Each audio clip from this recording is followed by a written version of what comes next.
All right, so it says graph f of x is equal to 3 to the x reflected over the x-axis. What's the new equation? Well, I already know that it's d, and here's why. When I have a function, all right, and I want to reflect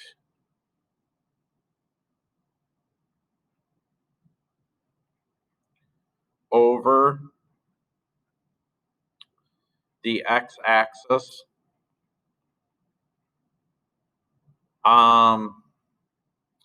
let's talk about what that looks like, okay? So let me just start by graphing 3 raised to the x. So let me clear these out. 3 raised to the x looks like this.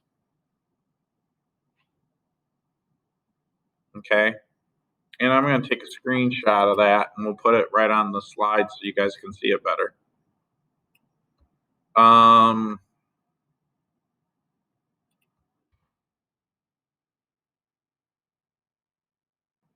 So now to reflect that over the x-axis, what I really need to do is I need to take how it's going to look. It's got to do basically the same thing, but it's going to come down this way, like this. Now, if you think about that, when you compare it, the x value stays the same, but the y value is now negative.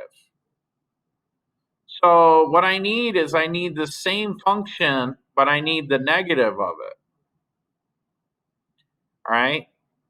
So that's how we're going to do it. Now, just to show you guys that are at home, you do have a really nice graphing calculator available to you if you just go to my website.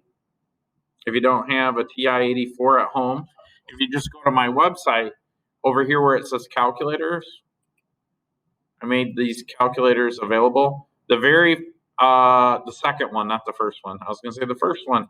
The second one is the Desmos graphing calculator.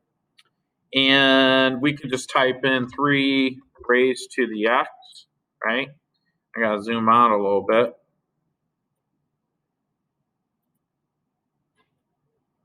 Okay.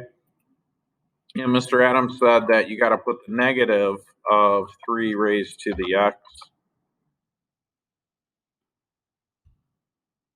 And notice that they are identical, except one is now reflected over the x-axis. So that worked. Okay. And so if you're at home and you don't have access to a TI-84, just go to my website, click on calculators, and click on Desmos. Now you can go directly to Desmos and do the same thing. And that'll take you here, but it's embedded in my website too. Okay.